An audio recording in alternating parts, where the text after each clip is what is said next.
사도행전은 누가복음에 이어서 쓴 책입니다. 그래서 1권이 누가복음, 2권이 사도행전, 2부작입니다. 요즘 말로는 시즌 1, 시즌 2라 하는 게 더 와닿겠습니다. 그래서 오늘 읽은 이 누가복음의 서문은 누가복음 플러스 행전 전체를 여는 서문이라 할 수 있습니다. 시작은 우리 중에 이루어진 사실에 대하여입니다. 누가는 역사가입니다. 다른 복음서 기자에 비해서 나는 역사를 쓰고 있다는 자의식이 뚜렷한 저자였습니다. 역사란 주로 우리 중에 일어난 일, what happened among us에 대해서 씁니다. 근데 누가는 역사를 쓰면서도 what was fulfilled, 이루어진 일, 성취된 일에 대하여라고 시작합니다. 이루어졌다. 무슨 말입니까? 뭐가 이루어졌나요? 우리들의 꿈이 이루어졌다? 그때 그 어르신들이 하신 말씀이 이루어졌다? 그럴 수 있습니다. 그러나 이 말의 중심은 하나님의 약속이 이루어졌다라는 말입니다. 구약의 예언들이 예수 그리스도에 와서 성취되었다는 말입니다. 물론 그 예언의 약속을 받은 사람이 그 말씀을 잘 품고 제대로 된 꿈으로 잉태했다면 그들의 꿈이 이루어졌다 해도 맞을 것입니다. 그렇지 않고 그 약속을 오해했다면 그들의 꿈과는 다른 무엇이 이루어졌다 할 수 있겠죠. 어느 쪽일까요? 이제 앞으로 1년 동안 우리가 그들 가운데 이루어진 일이 무엇인지 사도행전을 통해서 보게 될 것입니다. 그러면서 이것이 과거만의 일이 아니라 오늘도 하나님이 우리 가운데 어떤 일을 하고 계신지, 하나님의 어떤 약속이 우리 가운데 성취될 것인지, 오늘 우리가 무엇을 꿈꾸고 어떻게 살아야 될 건지 배우고 깨닫게 될 줄로 기대합니다. 우리 중에 이루어진 사실에 대하여라고 시작했던 이 2부작은 사도행전에 가서 이렇게 끝이 납니다. 함께 읽습니다. 바울이 온 이태를 자기 셋집에 머물면서 자기에게 오는 사람을 다 영접하고 하나님의 나라를 전파하며 주 예수 그리스도에 관한 모든 것을 담대하게 거침없이 가르치더라.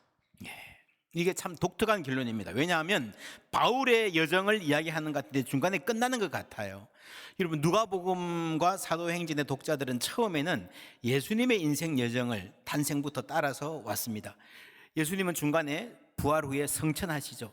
예수님이 가시고 사도들이 텅 빈 하늘을 쳐다보는데 그 하늘로부터 성령이 임하십니다. 그래서 베드로와 사도들이 중심이 되어서 이야기를 이끌고 갑니다. 그 다음에 사도 바울이 초점이 되죠. 바울은 복음을 전하다가 예루살렘에서 체포됩니다. 그런데 그를 죽이겠다고 벼르던 사람들이 너무 많았기 때문에 체포되는 것이 오히려 안전을 보장받는 길이었습니다. 재판받는데 재판이 오래 가요. 그래서 바울이 로마에 있는 황제에게 상소합니다. 죄수의 몸으로 로마에 도착합니다. 그런데 그 대목에서 사도행전이 끝나버립니다. 이상합니다. 궁금하잖아요. 바울이 어떻게 되었을까? 당시 황제는 네로였는데 네로와 바울의 만남, 여러분 재밌을 것 같지 않습니까? 귀추가 주목됩니다. 그런데 사도행전은 왜 그 진행을 말해주지 않았을까요? 몰랐을까요? 그럴 리가요. 중요하지 않다는 겁니다. 바울의 인생이 중심이 아니라는 겁니다. 그러면 뭐가 중요한가? 지금까지 이 사도들과 바울의 걸음을 이끌고 온 분은 성령 하나님이십니다. 그 성령 하나님은 지금도 계속해서 일하신다는 말씀이에요. 그때는 바울을 통해서 일했고 지금은, 오늘은 우리를 통해서 일하시는 줄 믿습니다. 그래서 처음부터 중요한 것은요, 베드로가 바울이 아니라 성령 하나님 하시는 일이라는 겁니다. 똑같은 의미에서 오늘 우리 가운데서 성령 하나님 하시는 일이 그게 바로 주 무대라는 겁니다. 시즌 1이 누가복음이면 시즌 2가 사도행전이고 시즌 3가 오늘 우리가 살아가는 삶이구나 알 수 있습니다. 정리하면 누가복음이 우리 중에 이루어진 사실에 대하여라는 말로 구약성경 전체, 천지 창조 때부터 아브라함을 부르신 일, 구약성경 전체를 끌고 들어갑니다. 그리고 바울이 로마에서 담대하게 거침없이 예수 그리스도 가르치고 하나님 나라를 전파했다라는 말로서 뒤로 확장이 되는 거죠. 그래서 누가복음과 사도행전은 예수와 사도들의 이야기를 다루고 있지만 구약성경 처음부터 역사의 끝까지 전체 이야기가 이어지는 큰 이야기의 일부로 읽어야 제대로 우리가 읽는 것입니다. 이것이 크게는 하나님의 선교입니다. 성령 하나님이 이끌고 가시는, 여러분, 그래서 전체를 읽는다는 게 이런 겁니다. 사도행전 2장에 보면 오순절 성령 강림이 나오는데 그 이전에 누가복음에 성령 강림이 나옵니다. 주의 성령이 내게 임하셨으니, 성령이 예수님께 강림했죠. 그래서 주의 은혜의 해를 전파하게 한다. 이 말은 희년이죠, 희년.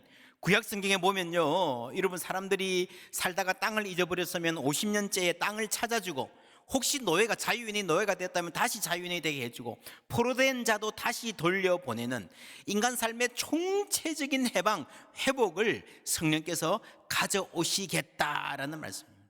그래서 이 복음은 이 총체적인 회복을 말하는 거예요.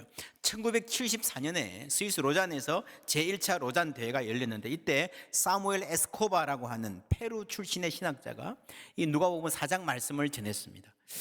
우리가 복음주의자들이 이때까지만 해도 선교 그러면요, 복음을 전하고 교회를 성장시키는 일을 중심으로 생각을 했습니다. 에스코바가 하는 말이 그것이 중요하다는 것을 반대하는 것은 아닙니다. 그러나 우리가 교회의 성장을 위해서 복음을 너무 값싸게 만들어서 훈련이 없는 기독교, 헌신 없는 신앙, 그리스도의 주대심이 없는 믿음을 그냥 바겐 세일하고 있지는 않는가, 돌아봐야 된다.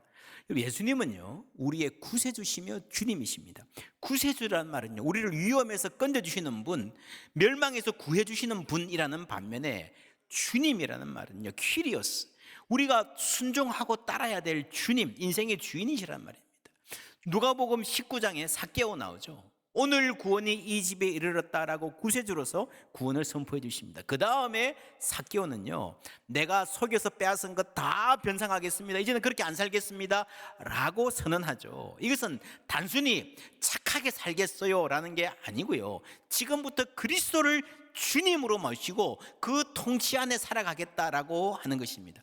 그래서 그의 삶의 반경 안에서 희년이, 작은 희년이 현실화되는 겁니다.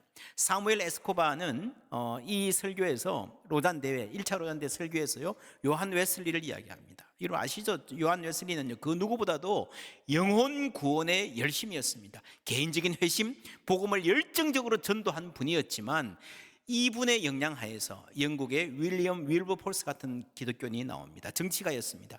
영국의 노예 해방을 위해서 평생을 노력을 해서 마침내 이루어 놓았습니다.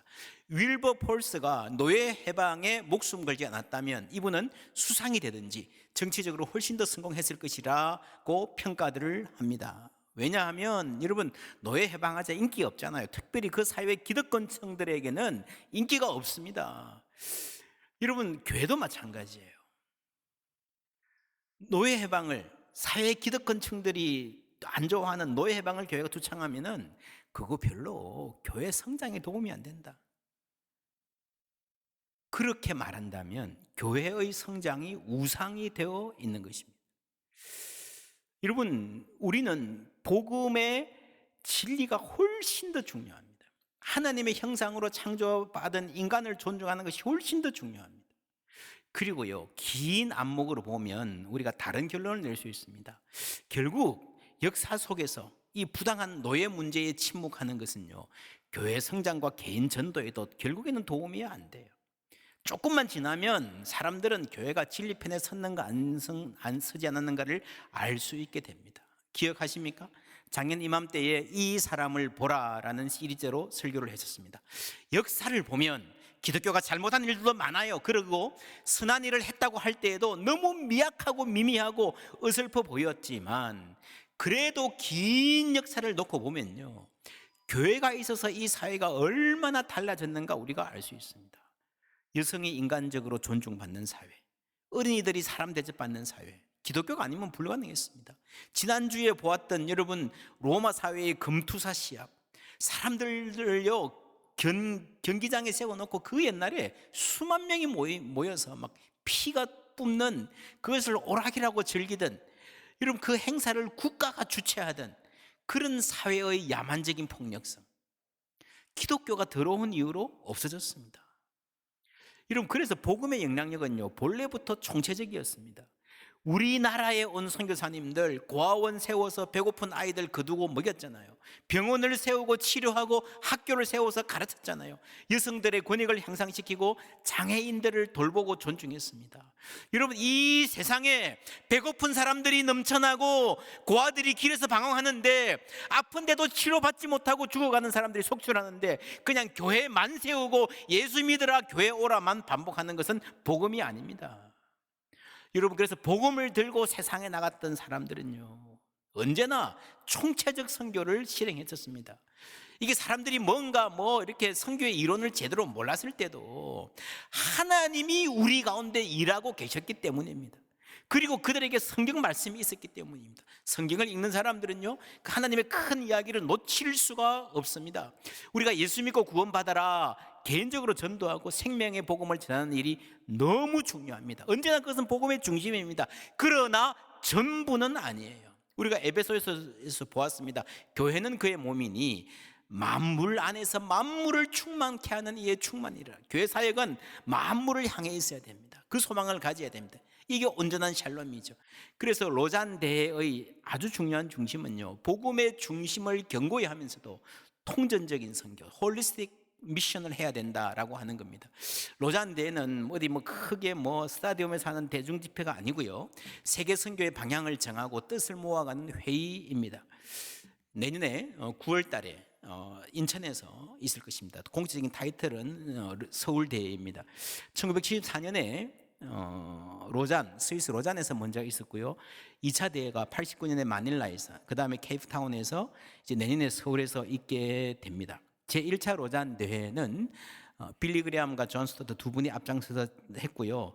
후에 남미 출신의 르네 바디아 그리고 사무엘 에스코바, 이 라틴 아메리카의 그리스도인들이 함께 참여했습니다. 그래서 그 결과 타임즈가 보도할 때 A formidable forum이다, 어마어마한 포럼이 되었습니다. 아마도 세계 역사상 가장 widest ranging, 그러니까 가장 폭넓은 그리스도인들이 모였던 150개국에서 모였습니다. 그 세계의 기독교를 다 망라한, 그 이전에는 선교 대회를 해봐야 에딘버러 대회나 이런 해봐야 그냥 서구 국가 중심으로 모인 거예요.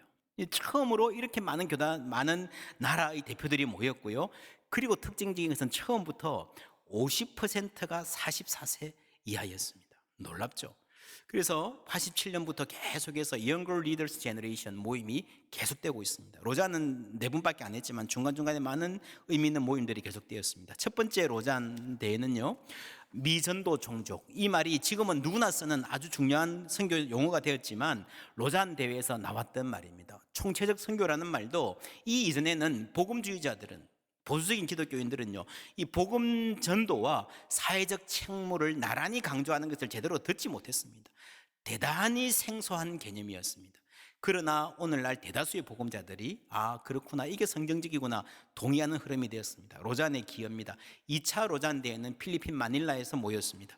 마닐라 선언이 나왔고요. 1040 윈도우라고 하죠. 남이 북이 10에서 40 요 사이에 예수 안 믿는, 복음을 듣지 못한 사람들이 모여있다, 이게 전도해야 된다. 그리고 비즈니스 에즈 미션, 뱀도 여기서 출발을 했고요. 특별히 이 대회에서 인종차별, 당시에 남아공화국의 인종차별, 아주 극심한 인권 문제였습니다. 이게 되게 강력하고 분명한 반대, 저항을 표시를 했었습니다.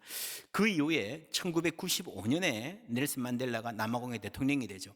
그 다음에 제3차 로잔 대회가 바로 그 나라 남아공 가서 열렸다는 사실은요, 세계 선교의 아주 중요한 감사한 고백입니다. 3차 로잔 대회는 케이프타운 서약을 내놓았고요. 아주 균형 잡힌 좋은 선언문입니다. 우리 교회에서도 이 워크숍에서 함께 다루고 함께 공부한 적이 있습니다. 올해 최근에 마쳤죠. 그리고 이때 이슈, 세계 선교의 많은 이슈들을 네트워크해서 논의하기 시작했습니다. 조금 이따 그 이슈들이 뭐가 있는지 말씀드릴게요. 제4차 로잔 대회는 내년 송도에서 있습니다. 다음 보시면 참가자 구성 목표가 이렇습니다. 40대 이하를 25% 하자. 여성을 적어도 40%는 넣자. 목회자가 아닌 평신도 전문인을 40% 하자라는 게 구성 목표입니다. 여러분, 요거 하나만 봐도요, 지금 한국의 대부분의 교회들이 당회, 노회, 총회 보면요, 전부 다 남자잖아요. 전부 다 이렇게 그냥 기성세대만 있잖아요. 이 구성만 보아도 앞으로 교회가 어느 방향으로 가야 될지를 분명하게 보여주는, 한국교회가 도전받고 배울 점이 참 많습니다. 내년에 대회의 목표는 교회와 함께 그리스도를 선포하고 declare 하고 나타내자, display입니다. 선포하는 것이 말로 복음을 전하는 거예요. 디스플레이 하자는 말은요, 삶으로 보여주자는 겁니다. 교회 공동체가 복음을 공동체의 삶으로 보여줘야 된다. 내년에 우리가 사도행전 강의하면서 교회가 어떻게 복음을 선포했고 그리고 삶으로 보여주었는지를 함께 찬찬히 들여다보게 될 것입니다. 이 과정이 우리 교회의 갈 방향을 인도해 줄 것으로 기대합니다. 국제로잔위원회가 있고요, 한국준비위원회가 있습니다. 이때까지 3차까지는 필리핀이나 남아공에서 해도 장소만 거기서 했지 국제로잔위원회가 다 주도했습니다. 그 나라가 특별히 한 게 별로 없습니다. 근데 이제 최초로 한국준비위원회가 주도해서 많은 부분을 이끌고 있습니다. 굉장히 중요한 진전이죠. 그리고 이 로잔이 9월 달에 한 주간에 있을 대회인데 이것만으로 끝나게 하지 말고 이것을 통해서 우리 한국교회가 하나 되고 하나된 교회가 부흥을 사모합시다 하는 의도에서 기도운동을 시작해서 열심히 하고 있습니다. 우리 교회도 참여하고 있고요, 특별히 대구 경북 지역에 있는 기도운동에 함께 계속해서 나아갈 것입니다.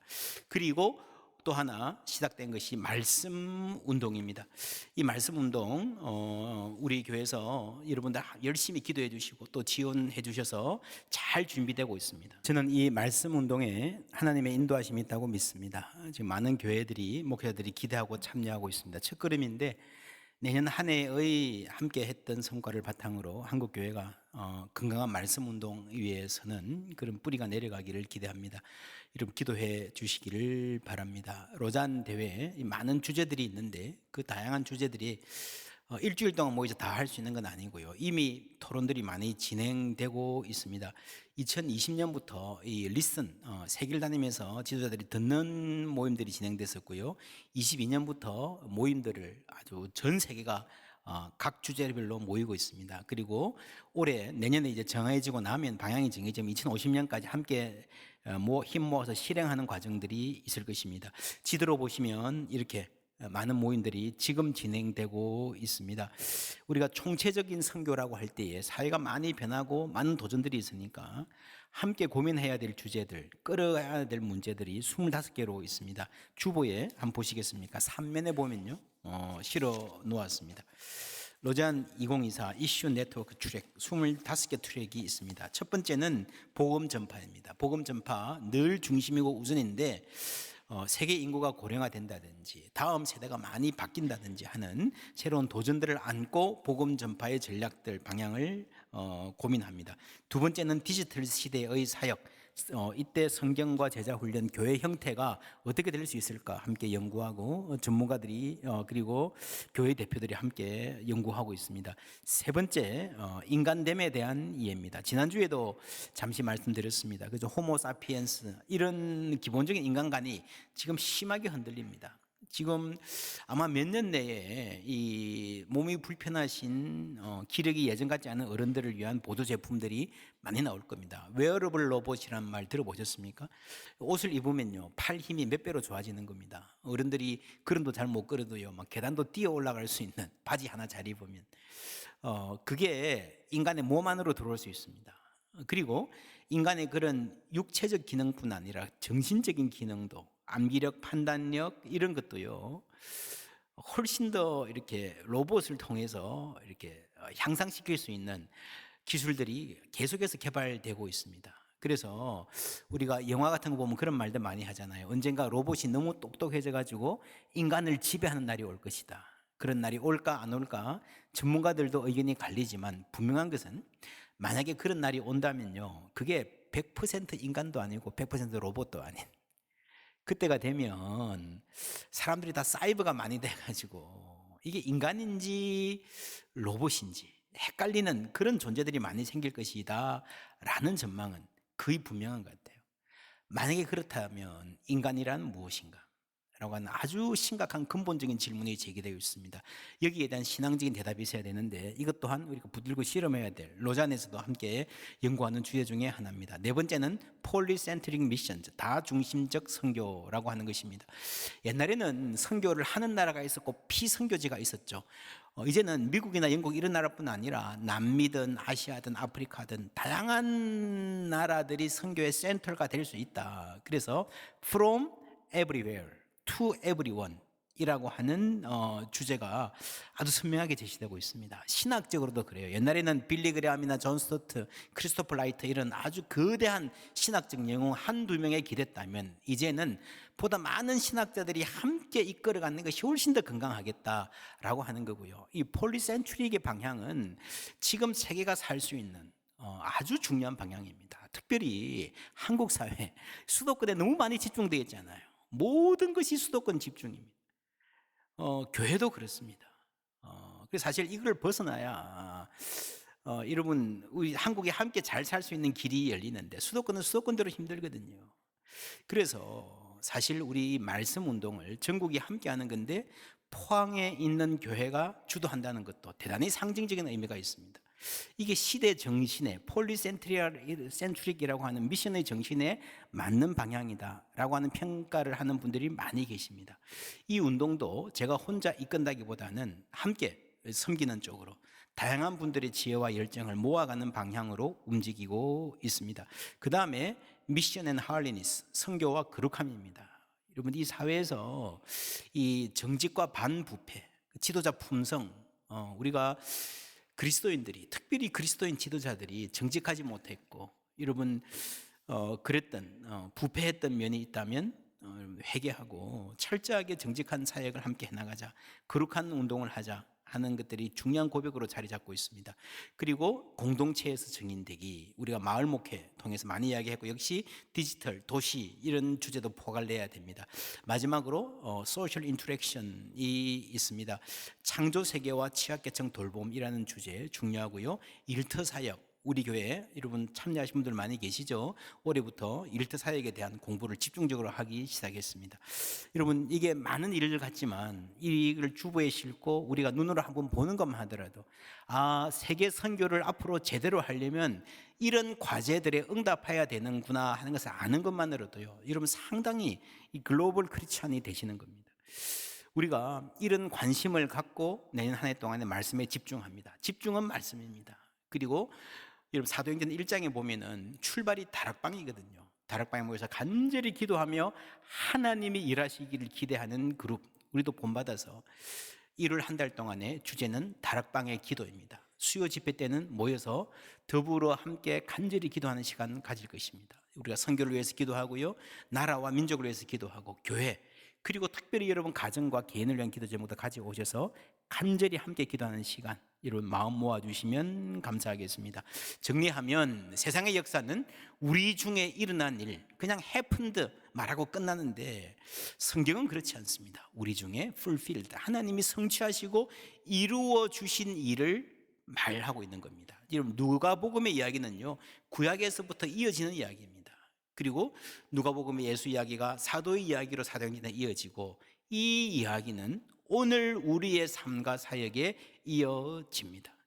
우리의 삶도 마찬가지입니다. 여러분 올 한 해 여러분 가정에 여러분 삶에 어떤 일이 일어났습니까? 그 일들이 사실은 너무 작고 사소해 보여서 하나님 보시기에 별로 중요하지 않은 것 같아 느낄 수도 있습니다. 그러나 여러분 우리가 기억해야 될 것은요 누가복음과 사도행전이라는 이 책이 긴 책인데 분량으로 보면 신약에서 가장 길어요. 여러분 어떤 성경보다 바울보다 훨씬 깁니다. 그런데 이 긴 책이요 이 2부작이 데오빌로라고 하는 한 사람을 위해서 기록되었다. 아주 놀라운 일입니다. 여러분 한 사람 한 사람이 예수 믿고 예수 안에서 자기 삶을 바라보는 것이 그만큼 소중하다는 겁니다. 우리에게 성경이 중요한 것은, 성경의 이야기가 중요한 것은요 우리가 성경의 사람이 될 때에 그 성경의 역사 안에서 나의 삶을 바라볼 줄 아는 시각이 생긴다는 것입니다. 올 한 해 나에게 일어난 이 많은 일들이 그냥 내 삶에 우연히 일어난 일이 아니라 하나님의 크신 뜻이 이루어지는 과정이다. 여러분, 그것을 깨닫게 되는 은혜가 있기를 주님의 이름으로 축원합니다. 여러분, 오늘 이 예배 시간에 잠시라도 우리가 한 해 있었던 내 삶에 일어났던 일들을 한번 떠올려 보면 좋겠습니다. 우리 찬송가 있잖아요. 나의 나 된 것은 하나님의 은혜라. 그 찬송에 보면 나 주저함 없이 새 땅을 밟음도 하나님의 은혜다, 이런 구절이 있잖아요. 그죠? 여러분, 올 한 해 나에게 일어났던 일들이 하나님의 뜻 가운데 있었음을 믿는 믿음이 있다면 그 믿음으로 다가올 미래도 직면할 수 있는 거예요.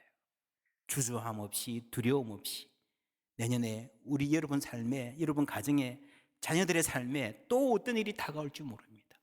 그러나 그 모든 일 하나님의 은혜인 줄 알고 믿음으로 맞서는, 소망 가운데 준비하는 은혜 있기를 주님의 이름으로 축원합니다.